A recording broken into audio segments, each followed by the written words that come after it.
நெரிசலில் சிக்கி உயிரிழப்பு அப்படின்றது ஏற்படாத போது இதற்கு எப்படி அரசு பொறுப்பெடுத்துக் கொள்ள முடியும்? ஏங்க என்னங்க இதுக்கு யாருமே ரெஸ்பான்சிபிலிட்டி கிடையாதா? Total failure of Chennai police, total failure of southern railway, total failure of metro water, total failure of chief minister's office. அப்புறம் ஏர்போர்ஸ் தரப்புல இருந்து இதற்கு என்ன பதில்? ஏர்போர்ஸா சென்னை இந்த தமிழ்நாடு நடத்தி கொண்டிருக்கிறது, ஏர்போர்ஸா முதலமைச்சர் இங்க போட்டிருக்கிறது. இது என்ன அபத்தமான கேள்வி இது? ஏர்போர்ஸ்க்கு என்ன வேலை? முதலமைச்சர் ஸ்டாலின் அவ்வளவு நிர்வாகத்திறன் உள்ள நபர் இதை மட்டும் அப்படி விட்டிருக்கிறாரு. மெட்ரோ வாட்டர்ல ஒருத்தன் உட்காந்துருக்கானா, அவன் எண்ணத்தை கிழிச்சிட்டு இருக்கான்.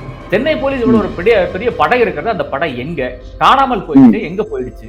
கவுன்சிலர் இருக்கான்னு கேட்கிறேன். உன் கான்ஸ்டிட்யூன்சி உன் தொகுதியில இருந்தாலும் இப்போ வர்றான், உன் வார்டுல இருந்து வர்றான், தண்ணிக்கு தவிச்சு கொண்டு இருக்கிறான். உன் வேலை என்ன? அவனுக்கு தண்ணி கூட கொடுக்க மாட்டியா நீ? மரீனால இதுவரை காசு வாங்கி கொண்டிருந்த கவுன்சிலர்ஸ் வந்து இதுதானுங்க காலாகாலம் காணும் பொங்கல் நடந்து கொண்டே இருக்கிறது. எவனாய் சாரானா? காணும் பொங்கல் நாள் எவனாய் சாரானா? அதாவது இதுல பொலிட்டிக்கல் கான்ஸ்பிரசி எதுவும் இருக்கா சார் போலீஸ் தரப்புல இருந்து? கிடையாதுங்க. இன்னெஃபிஷியன்சிங்க. இது முதலமைச்சருடைய பொறுப்பு கிடையாது, இது அதிகாரிகளுடைய பொறுப்பு. எடப்பாடி பழனிசாமி தான் தி பெஸ்ட் அட்மினிஸ்ட்ரேட்டர். போலீஸ் அவர் மாதிரி ஹேண்டில் பண்ண தெரியல மு.க. ஸ்டாலினுக்கு. தூத்துக்குடியும் எடப்பாடி பழனிசாமியினுடைய அந்த திறன்ல தான் நடந்தது. அந்த மாதிரி ஒரு அவலம்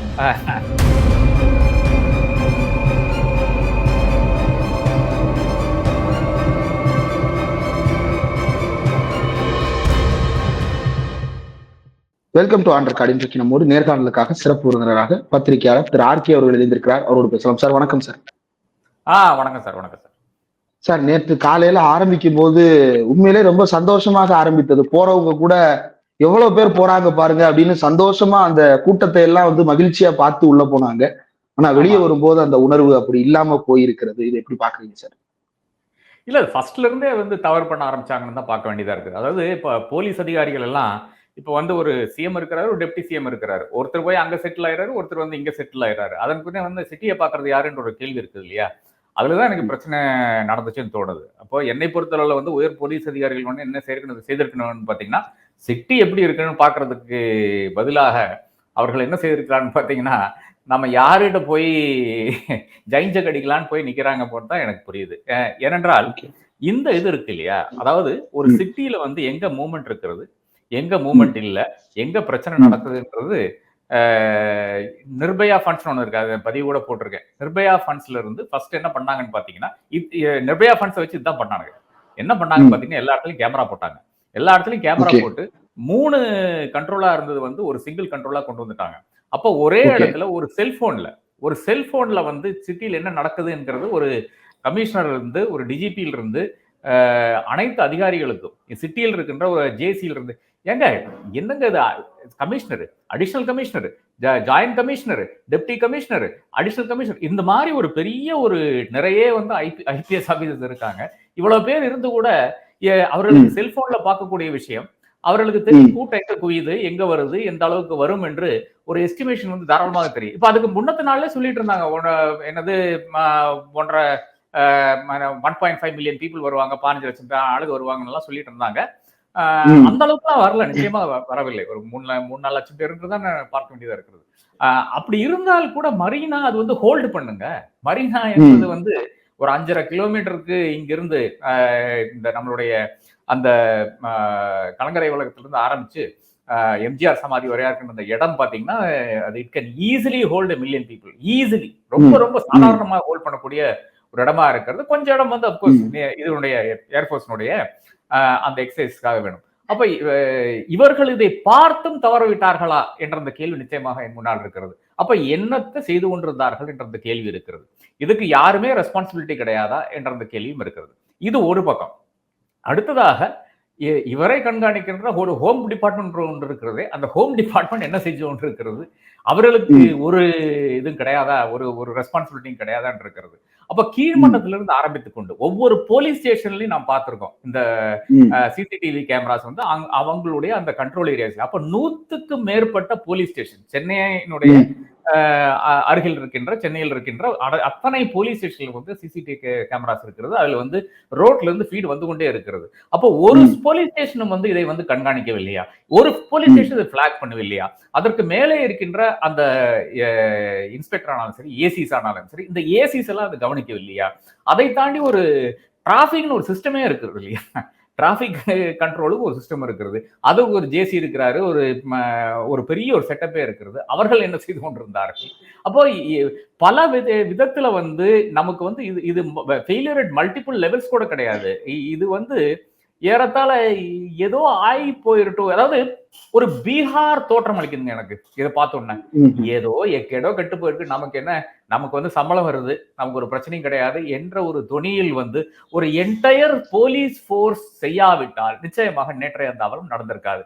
ஏனென்றால் நான் குறிப்பாக சொல்றேன், போலீஸ்க்கு ஒரு இதுவும் நான் பதிவு போட்டிருந்தேன், ஒரு டைனாமிக் கிரவுட் மேனேஜ்மெண்ட் ஒரு பிரின்சிபல் இருக்குது. அதுல என்ன பண்ணுவாங்க பாத்தீங்கன்னா, இப்ப முன்னாடியே அவங்க சொன்னாங்க, உங்க வெஹிக்கிள் எல்லாம் வந்து நிச்சயமாக பீச்சுக்கு அனுமதி கிடையாது அப்படின்னு சொல்லிட்டு ஒவ்வொரு இடத்துல வந்து அவர்கள் வந்து பார்க்கிங் எல்லாம் வந்து வசதி செய்திருந்தார்கள். அப்ப அந்த இடம் வந்து நிரம்பிய உடனே வந்து அடுத்த கட்டமாக என்ன பண்ணிருக்கணும்னு பாத்தீங்கன்னா, அதற்கு எவ்வளவோ தூரத்துல வந்து அடுத்து ஒரு 2 கிலோமீட்டர் தூரத்துல வந்து வெஹிக்கிள்ஸை மடக்கி கொண்டு அதன் பிறகு அங்கிருந்து பப்ளிக் டிரான்ஸ்போர்டேஷன் வந்து அரேஞ்ச் பண்ணிருக்கணும். இது 2 கிடையாது. அங்க மடக்கவும் இல்லை, பப்ளிக் டிரான்ஸ்போர்ட்டும் கிடையாது. அப்போ இப்போ 2003 நான் சொல்றேன், ஒரு 200 பஸ், அதாவது அங்க கூட்டம் குவியுது. அப்ப இந்த அளவுக்கு வந்து கார்கள் கிடையாது, பைக் இருந்ததுங்க. பைக் 15-20 லட்சம் பைக் வந்து அந்த டைம்லயே இருக்கிறது. ஏன்னா சென்னையை பொறுத்தவரை சென்னை தான் பைக் இருக்கின்ற பெரிய நகரமா இருக்கிறது. டெல்லியை விட, பாம்பேயை விட அதிகமாக பைக் இருக்கின்ற ஊர்னு பார்த்தீங்கன்னா சென்னை தான் தருது அந்த டைம்ல கூட. அப்ப அந்த டைம்ல கூட பைக் என்பது பெரிய ஒரு இது இருந்தது. அப்ப கூட 200 பஸ் போட்டிருந்தாங்க. ஒவ்வொரு பீச்ல இருந்து வெளியே போகின்ற இடத்துல வந்து 50 பஸ் குவித்து கொண்டு அந்த பஸ்ல மக்களை ஏற்றி கொண்டு ஃப்ரீயாக கொண்டு போயிட்டு அடுத்த பாயிண்ட்ல வந்து விட்டு கொண்டிருந்தார்கள். அது கூட செய்யவில்லை என்றுதான் பார்க்கணும். அப்ப இந்த டைனாமிக் கிரவுட் மேனேஜ்மெண்ட்ல வந்து 2 கிலோமீட்டர் இல்லைன்னா 1 கிலோமீட்டர் தள்ளி வந்து வெஹிக்கிள்ஸை பார்க் பண்ணி கொண்டு அதில் இருந்து வந்து பப்ளிக் டிரான்ஸ்போர்டேஷன் அரேஞ்ச் பண்ணிருக்கணும். இதுல என்னன்னு பாத்தீங்கன்னா, ஒரு கோஆர்டினேஷன் மீட்டிங் வர நடந்திருக்கிறது. சென்னையில வந்து ஒரு கோஆர்டினேஷன் மீட்டிங் நடந்திருக்கு. அதாவது இந்த மாதிரியான பெரிய நிகழ்வுகள் என்ன இருந்தாலும் அதற்கு அனைத்துமே சேர்ந்து வந்து ஒரு கோஆர்டினேஷன் மீட்டிங் நடக்கும். அந்த கோஆர்டினேஷன் மீட்டிங் எதுக்குன்னு பாத்தீங்கன்னா, சதர்ன் ரயில்வேங்கிறது சென்ட்ரனுடைய கண்ட்ரோல்ல இருக்கிறது. அதே மாதிரி சென்ட்ரல் இன்டெலிஜென்ஸ் ஏஜென்சிஸ் இருக்கிறது. சென்ட்ரை சார்ந்த பல விஷயங்களும் இருக்கிறது, இன்க்ளூடிங் பாதுகாப்புல இருந்து ஆரம்பிச்சு பல விஷயங்கள் இருக்கிறது. அதை இவர்கள் எல்லாம் சேர்ந்து இந்த ஆர்மி, நேவி, ஏர்ஃபோர்ஸ் இவர்கள் எல்லாம் சேர்ந்து வந்து ஒரு கோஆர்டினேஷன் மீட்டிங் நடக்கும். அந்த மீட்டிங்ல நிச்சயமாக கூறப்பட்டிருக்கிறோம், இந்த மாதிரி கிரௌடு வர ஆரம்பிச்சா நம்ம என்ன செய்ய வேண்டும் என்றெல்லாம் நிச்சயமாக. நீங்க அந்த புக்கை இல்லை என்றால் அந்த மீட்டிங்களுடைய மினிட்ஸ் எடுத்து பார்த்தா மிக தெளிவா இருக்கும். இந்த ஸ்டெப்ல என்ன செய்ய வேண்டும், அடுத்த ஸ்டெப்ல என்ன செய்ய வேண்டும் மிக தெளிவாக கூறியிருப்பார்கள். அதுல ஒரு ஸ்டெப்பும் யாரும் எடுக்கவில்லை. அப்ப இதுல இருந்து நமக்கு என்ன செய்யறதுன்னா, total failure of Chennai police, total failure of Southern Railway, total failure of Chennai Division of Southern Railway, total failure of Home Ministry, total failure of Chennai Corporation, total failure of Metro Water, total failure of chief minister's office. இது எல்லா இடத்துலையும் பிரச்சனையா இருக்கிறது. Deputy chief minister ஒருத்தர் கூட இருக்கிறாரு, அவர் கூட இதை பண்ணியிருக்கலாம், அவரும் ஒன்றும் செய்யவில்லை, ஒரு அமைச்சரும் ஒன்றும் செய்யவில்லை என்றதான் நமக்கு தெரிய வருகிறது. இப்போ ஏறத்தாழ திமுக நடக்கிறது என்னன்னு பாத்தீங்கன்னா, நமக்கு என்ன வம்புங்க, எல்லாம் வந்து டெப்டி இருக்கிறாரு, அதே மாதிரி சிஎம் இருக்கிறாரு, அவங்க 2 பேரும் பார்த்துப்பாங்க விட்டாங்க போல தெரியுது. அதே மாதிரி அனைவரும் என்ன செய்திருக்கிறார்கள், இன்னொருத்தர் பார்த்துப்பாருன்ற இதுல விட்டாங்க. இந்த பால் கொண்டு வந்து ஊத்துற கதை தானுங்க. ஒரு மன்னர் ஒருத்தர் சொல்லுவாரு, அனைவரும் வந்து பால் கொண்டு வந்து ஊத்துங்கப்பா என்று சொன்ன பிறகு எல்லாரும் நினைப்பாங்க, சரி எல்லாரும் பால் கொண்டு போறாங்க, நாம கொஞ்சம் தண்ணி கொண்டு ஊத்திக்கலாம்னு சொல்லிட்டு கொண்டு ஊத்துவாங்கல்ல, அந்த கதையைத்தான் மாறி இருக்கு என்று நான் கருதுகிறேன் சென்னையினுடைய நேற்றைய அவலம். ஆனால் அது அந்த அவ்வளவு ஒரு ஹியூமரஸாக நாம் இதை பார்க்க முடியாது. 5 பேர் வந்து உயிரிழந்திருக்கிறார்கள், 80க்கு மேற்பட்ட பேர் வந்து ஆஸ்பத்திரியில் அனுமதிக்கப்பட்டார்கள் என்று பாத்தீங்கன்னா, இது ஒரு சிஸ்டமிக் ஃபெயிலியர். நிச்சயமாக இதற்கு வந்து somebody has to take responsibility, the axe has to fall on somebody. Okay, இதுல அரசு தரப்புல இருந்து கேட்கும் பொழுது என்ன சொல்றாங்கன்னா, கூட்ட நெரிசலால யாரும் உயிரிழக்கல, உடல் உபாதைகள் அல்லது மருத்துவமனையில இருந்து வீட்டுக்கு கிளம்பி போனதுக்கு பிறகுதான் உயிரிழப்புகள் ஏற்பட்டிருக்கு, நெரிசலில் சிக்கி உயிரிழப்பு அப்படின்றது ஏற்படாத போது இதற்கு எப்படி அரசு பொறுப்பெடுத்துக் கொள்ள முடியும் அப்படின்றது. அப்புறம் ஏர்போர்ஸ் தரப்புல இருந்து இதற்கு என்ன பதில் அப்படின்றதையும் தொடர்ந்து ஒரு சிலர் கேள்வி எழுப்புறாங்க. எப்படி பாக்குறீங்க சார்? ஏர்போர்ஸா சென்னை இந்த தமிழ்நாடு நடத்தி கொண்டிருக்கிறது, ஏர்போர்ஸா முதலமைச்சர் இங்க போட்டிருக்கிறது, ஏர்போர்ஸா சென்னை கமிஷனர் போட்டிருக்கிறது, ஏர்போர்ஸா டிஜிபியை போட்டிருக்கிறது, ஏர்போர்ஸா ரயில்வே ஸ்டேஷன் நடத்தி கொண்டிருக்கிறது, ஏர்போர்ஸா சதர்ன் ரயில்வேனுடைய மேலாளராக போட்டிருக்கார்கள். இது என்ன அபத்தமான கேள்வி இது? ஏர்போர்ஸுக்கு என்ன வேலை? ஏர்போர்ஸுக்கு வந்து இங்க ஒரு கோஆர்டினேஷன் மீட்டிங் போடுறது, ஏர்போர்ஸுக்கு வந்து நாங்க என்ன செய்ய போறோம், எந்த டைம்ல செய்ய போறோம், எங்களுக்கு எது கரெக்டா இருக்கும் டைம், இவ்வளவுதான் ஏர்போர்ஸினுடைய வேலை. அப்புறம் வந்து மேல பறந்துட்டு அப்படியே போக வேண்டியது. சிஎம் ஏர்போர்ஸினுடைய அந்த தளபதி ஒருத்தர் வந்தாரு, அவர் வந்து சிஎம் ரிசீவ் பண்ணி அங்க உட்கார வச்சு இந்த வேடிக்கை பார்க்க வேண்டியது. இதுதான் ஏர்ஃபோர்ஸோட வேலை. வேற ஒரு வேலையும் கிடையாது. இல்ல அவங்க ஒரு feasibility ஸ்டடி பண்ண மாட்டாங்களா சார்? இந்த விஷயத்த இந்த சென்னையால ஹேண்டில் பண்ணிட முடியும் முடியாதுன்றத யோசிக்காமலா நடத்தியிருப்பாங்க? ஏர்ஃபோர்ஸுக்கு அதனுடைய கேப்பபிலிட்டி கிடையாது. It is not in the purview of the air force. Air force என்ன செய்யும்னு பார்த்தீங்கன்னா, நாங்க இப்படி செய்யறதாக ஒரு எண்ணம் இருக்கிறது, எங்களுக்கு எண்ணம் இருக்கிறது. இது நீங்கள் என்ன கருதுகிறீர்கள் என்று சொல்லி மாநிலத்துக்கு எழுத முடியும். அவ்வளவுதான் செய்ய முடியும். It is up to the state government to do all these things. ஏர்ஃபோர்ஸுக்கு வந்து விமன் ஓட்டுறது வேலைங்க. இங்க வந்து feasibility ஸ்டடி நடத்துறது கிடையாது வேலை. அவர்களுடைய வேலை என்பது எத்தனை கூட்டம் வந்து எதற்கு வரும் என்றது அவர்களுடைய வேலை கிடையாது. அது எப்ப அது வேலையா மாறுதுன்னு பாத்தீங்கன்னா, ஒரு ஏர் ஷோ வந்து அவங்க நடத்தும் போது, எங்க நடத்தும் போது பாத்தீங்கன்னா, ஒரு ஏர்போர்ட்டுக்குள்ளால ஒரு ஏர் ஷோ நடத்தும் போது, அதாவது இப்ப பெங்களூர் ஏர் ஷோன்னு இருக்கிறது, அதை வந்து சமீப காலத்தில் லக்னோ கூட மாத்தி இருந்தாங்க. அந்த அதுக்குள்ளால வருகின்ற கூட்டத்தை வந்து ரெகுலேட் பண்றதுக்கு, அதற்கு முன்னால டெஃபினட்டாக அவர்கள் வந்து அசஸ்மெண்ட் பண்ணுவாங்க. அதாவது பெர் அவர் வந்து எத்தனை நபர்களை வந்து உள்ள விட முடியும் என்றெல்லாம் அவர்கள் வந்து ஒரு அசஸ்மெண்ட் நடத்தி விட்டு அதன் பிறகு அந்த நம்பர்ஸ் தான் அவங்க வந்து உள்ள விடுவாங்க. ஏன்னா ஒரு ஏர்போர்ட் என்பது கொஞ்சம் பாதுகாக்கப்பட்ட ஏரியாவா இருக்கும். அதனால வந்து அவர்களுக்கு அதான் செய்ய முடியும் என்று இருக்கிறது. இது அது கிடையாது. இது மேல வந்து பறக்கின்ற ஒரு விஷயம் தான். அப்ப அந்த பறக்கின்ற விஷயத்துக்கும் கீழே நடக்கின்ற கிரவுட் கண்ட்ரோலுக்கும் ஏர்ஃபோர்ஸ் ஒரு சம்பந்தமும் கிடையாது. They don't do any feasibility study at all. Okay. இப்ப இதுல மாநில அரசு, இப்ப முதலமைச்சர் ஸ்டாலின் அப்படின்னு சொல்லும்போது நீங்களே பல நேர்காணல்கள்ல அவருடைய நிர்வாகத்திறன் பற்றி பாராட்டி பேசியிருக்கீங்க. அவருடைய நிர்வாகத்திறனுக்காகவே அவர் பெயர் பெற்றவர் அப்படின்றத பல இடங்கள்ல, அதுதான் அவருடைய யூஎஸ்பியாவும் கூட பல இடங்கள்ல கோட் பண்ணிருக்கீங்க. இப்ப இந்த ஃபெயிலியர் அப்படின்றத எப்படி புரிஞ்சுக்கிறது? அவ்வளவு நிர்வாகத்திறன் உள்ள நபர் இதை மட்டும் அப்படி விட்டிருக்கிறாரு அப்படின்னு புரிஞ்சுக்க முடியுமா சார்? இல்ல, எல்லா மீட்டிங் எல்லாமே கரெக்டா நடந்துருச்சுங்க. யாரும் அதுல வந்து ஒரு குறையும் சொல்ல முடியாது. அப்ப அந்த மீட்டிங் எல்லாம் நடந்தது.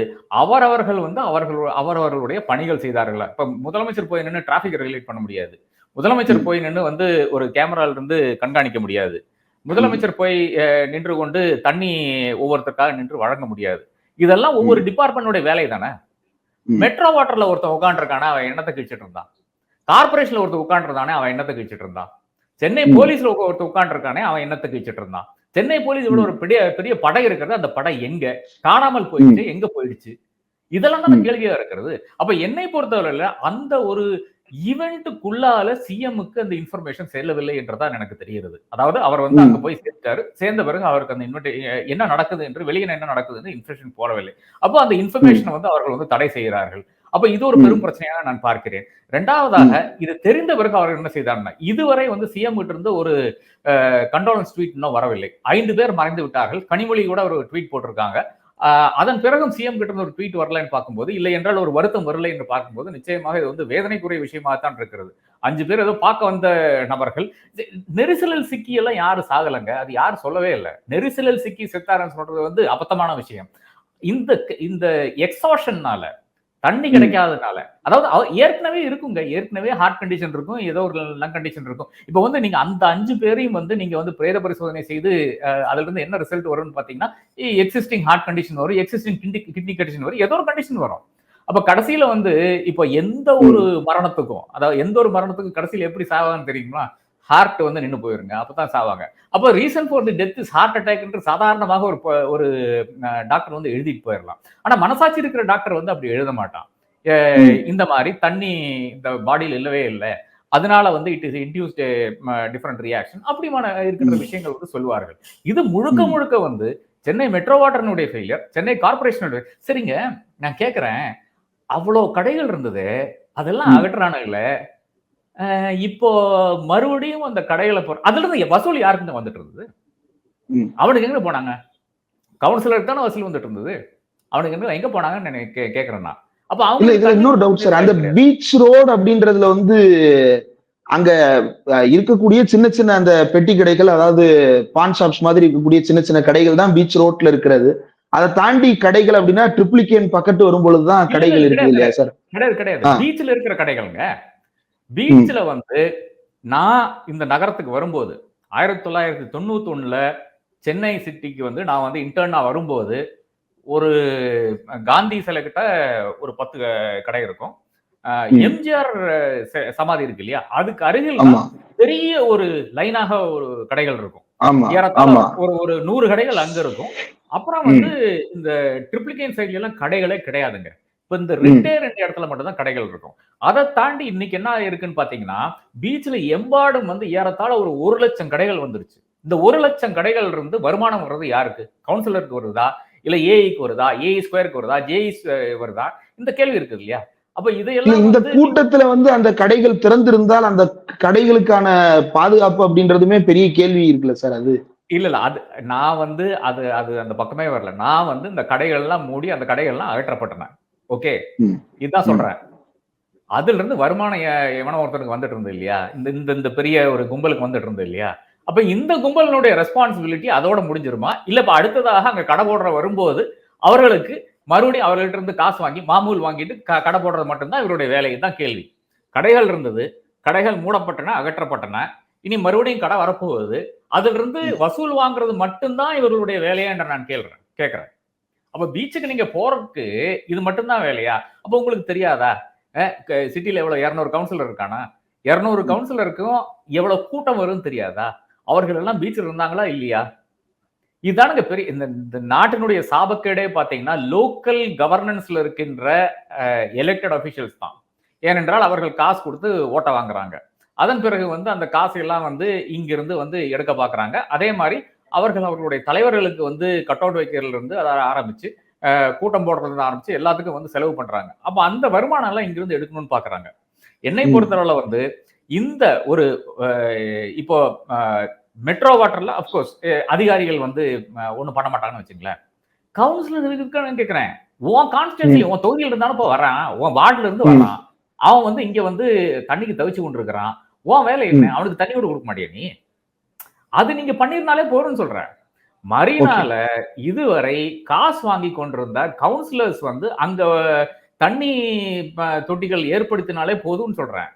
மக்கள் வந்து ஒரு பிரச்சனை இல்லாம அங்க வந்து கண்டு கூட்டம் நெரிசல்ல சிக்கி எல்லாம் யாருக்கும் ஒண்ணும் ஆகல. கூட்ட நெரிசல் இருக்கத்தான் செய்யும். ஏனென்றால் அவ்வளவு பரப்பளவு இருக்கிற இடங்க. அங்க வந்து 20 லட்சம் பேரை வந்து தாராளமாக நீங்க அகாமடேட் பண்ணலாம். மரீனா ஸ்டாச்சுல இருந்து அது கலங்கரை வளத்துல இருந்து ஆரம்பிச்சு எம்ஜிஆர் சமாதி வரை இருக்கின்ற இடத்துல வந்து 20 லட்சம் பேர் அகாமடேட் பண்ணலாம். ஒன்றும் பிரச்சனை கிடையாது. இதுதானுங்க காலாகாலம் காணும் பொங்கல் நடந்து கொண்டே இருக்கிறது. எவனாய் சாரானா? காணும் பொங்கல் நாள் எவனாய் சாரானா? அது எப்படி நடக்குது? அப்ப அது எப்படி போலீஸுக்கு பண்ண முடியுது? அது எப்படி ஒருத்தனும் வந்து அந்த டைம்ல வந்து விடவில்லை? அது அப்ப என்ன வெயில் இல்லையா? வரவன் பூரா இங்க பீச்சுக்கு வந்து சேர்றதுக்கு 11 மணி 12 மணி ஆகுது. அது எப்படி பஸ் எல்லாம் வர முடியுது அந்த டைம்ல? இது இது இது ஒரு முரணா தெரியலையா உங்களுக்கு? அதாவது இதுல பொலிட்டிக்கல் கான்ஸ்பிரசி எதுவும் இருக்கா சார்? போலீஸ் தரப்புல இருந்து ஒண்ணும் கிடையாதுங்க. இன்னெஃபிஷியன்சிங்க. அரசாங்கத்தினுடைய இன்னெஃபிஷியன்சி. அரசாங்கத்தினுடைய இன்னெஃபிஷியன்சி கூட நான் சொல்ல மாட்டேன். இது முதலமைச்சருடைய பொறுப்பு கிடையாது. இது வந்து அதிகாரிகளுடைய பொறுப்பு. ஒரு கோஆர்டினேஷன் மீட்டிங் நடக்கிறது. அந்த கோஆர்டினேஷன் மீட்டிங்ல யாரெல்லாம் என்ன செய்யணும்னு வந்து எழுதி கொடுத்துறாங்க. அதெல்லாம் எழுதி எல்லாம் ஜோப்பில் போட்டு போயிடுறானுங்க. அதுக்கப்புறம் ஒண்ணும் செய்யல. இதுதான் நடந்தது என்றுதான். சார் இந்த கவர்மெண்ட் மேல விமர்சனமாவே வர்றது இது அதிகாரிகள் அரசாக இருக்கிறது, பியூரோக்ராட்டிக் கவர்மெண்டா இருக்குன்னு தானே சார் விமர்சனமே இருக்கு. ஆனா அது ஃபெயிலியர் நீங்க சொல்றதை எப்படி புரிஞ்சுக்கிறது சார்? இல்ல என்னை பொறுத்தளவுல எந்த அரசாங்கமானாலும் சரி, எந்த அரசாங்கமானாலும் சரி, பொலிட்டிக்கல் லீடர்ஷிப் டைரக்ஷன் தானங்க கொடுக்க முடியும். அந்த இல்லாமல் அவர்கள் போய் நின்று ஒரு பிரச்சனைக்கு தீர்வாக துப்பாக்கி எடுத்து சுட முடியாது. அவர்கள் ஒரு பிரச்சனைக்கு தீர்வாக அங்க போய் வந்து டிராபிக் லைட் வந்து ஆபரேட் பண்ண முடியாது. யாரு? ஒரு பொலிட்டிக்கல் லீடர்ஷிப். மு.க. ஸ்டாலினால அது பண்ண முடியாது. ஒரு பொலிட்டிக்கல் லீடர் அதை பண்ண முடியாது. யாரு பண்ணணும்னு பாத்தீங்கன்னா அதிகாரிகள் தான் பண்ணணும். அதிகாரிகளுடைய அரசாங்கம் ஏன் சொல்ல வர்றாங்கன்னு பாத்தீங்கன்னா வேற ஒன்றும் கிடையாது. என்ன அயோக்கியத்தனம் செஞ்சாலும் அதிகாரிகள் மேல ஆக்ஷன் எடுக்க மாட்டேங்கிறாங்க. அதுதான் அதிகாரிகளுடைய அரசாங்கமாக மாறுகிறது. ஓகே. இப்ப இதுல பொலிட்டிக்கலா அதிமுக இதை கையில் எடுத்திருக்கிறார்கள். இன்னொரு பக்கம் சமூக வலைதளத்துல ஒரு விமர்சனம். இப்ப அதுல என்ன லைன் போயிட்டு இருக்கு அப்படின்னா, எடப்பாடி பழனிசாமி தான் த பெஸ்ட் அட்மினிஸ்ட்ரேட்டர், போலீஸ் அவர் மாதிரி ஹேண்டில் பண்ண தெரியல மு.க. ஸ்டாலினுக்கு அப்படின்ற ஒரு லைன் போகுது. இதை எப்படி பாக்குறீங்க சார்? இல்ல அதெல்லாம் ஒண்ணும் கிடையாதுங்க. எடப்பாடி பழனிசாமி ஹேண்டில் பண்ணாரு. அதுல ஒன்றும் நான் ஒன்றும் பெருசா ஒன்றும் தவறு சொல்லல. தூத்துக்குடியும் வந்து எடப்பாடி பழனிசாமியினுடைய அந்த திறன்ல தான் நடந்தது. அந்த மாதிரி ஒரு அவலம் ஆண்டவன் புண்ணியத்திலயோ இல்ல இயற்கையினுடைய புண்ணியத்திலோ இன்னும் இந்த தமிழ்நாட்டுல இதுவரை நடக்கவில்லை. அப்ப அதுதான் எடப்பாடி பழனிசாமி. அதுக்கும் இதுக்கும் கம்பேர் பண்றதுக்கு நிச்சயமாக இடமே கிடையாது. நான் டிவியில இருந்து பார்த்து தெரிஞ்சு கொண்டேன் என்று கூறின எடப்பாடி பழனிசாமி எனக்கு ஞாபகத்தில் வருகிறது. அப்படி மு.க. ஸ்டாலின் ஒரு காலமும் கூற மாட்டார் என்று நான் கருதுகிறேன். இது என்னை பொறுத்தவரை முழுக்க முழுக்க ஒரு அட்மினிஸ்ட்ரேட்டிவ் ஃபெயிலியராக பார்க்கிறேன். இந்த பாருங்க, இந்த அரசாங்கத்துல வந்து 2ஓ 3ஓ அதிகாரிகளை தவிர வேற யாருமே ஒரு இந்த அரசாங்கம் நன்றாக இருக்கணும், மக்கள் நன்றாக ம். இருக்கணும். இந்த மக்கள் வந்து இந்த அரசாங்கத்தினுடைய அந்த ஸ்கீம்ஸ்ல இருந்து பயன்படணும் என்றெல்லாம் நினைக்கிற மாரியே தெரியல. எல்லாமே ம். தன்னுடைய அந்த அ என்னுடைய அடுத்த பதவி உயர்வுக்கு என்ன வரும்? அந்த ஒரு லெவல்ல ம். தான் யோசிச்சு செயல்பட்டுக் கொண்டிருக்கிறார்கள் என்று தான் தெரிகிறது.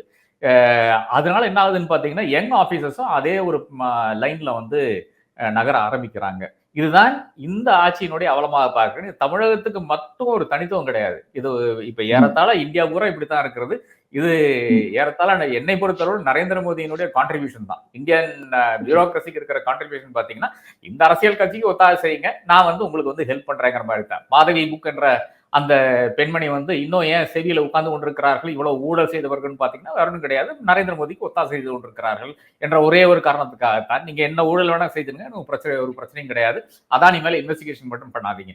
அப்ப அந்த ஒரு லைன்ல தான் எல்லாமே நடந்து கொண்டிருக்கிறதாக பார்க்கிறேன். இப்ப இந்த பொலிட்டிக்கல் லீடர்ஷிப் கூட நான் வந்து கீழ கூட இருந்தால், பொலிட்டிக்கல் லீடர்ஷிப் போய் சலாம் போட்டா எனக்கு என்ன வரும்? இதுதான் ம். கேள்வியா இருக்கிறது. இந்த கேள்விக்கு பதில் வந்து அனைவருக்கும் நன்றாக தெரிகிறது. பொலிட்டிக்கல் லீடர்ஷிப் இம்மெச்சூராக நிச்சயமாக இந்த மாதிரியான இன்சிடென்ட்ஸ் வந்து ஜாஸ்தி ஆகிக் கொண்டே இருக்கும் என்று நான் கருதுகிறேன். பல விஷயங்கள் பகிர்ந்துட்டீங்க சார். இவ்வளவு நேரம் ஒதுக்கி இந்த நேர்காணல் தந்ததற்கு மிக்க நன்றி சார். நன்றி.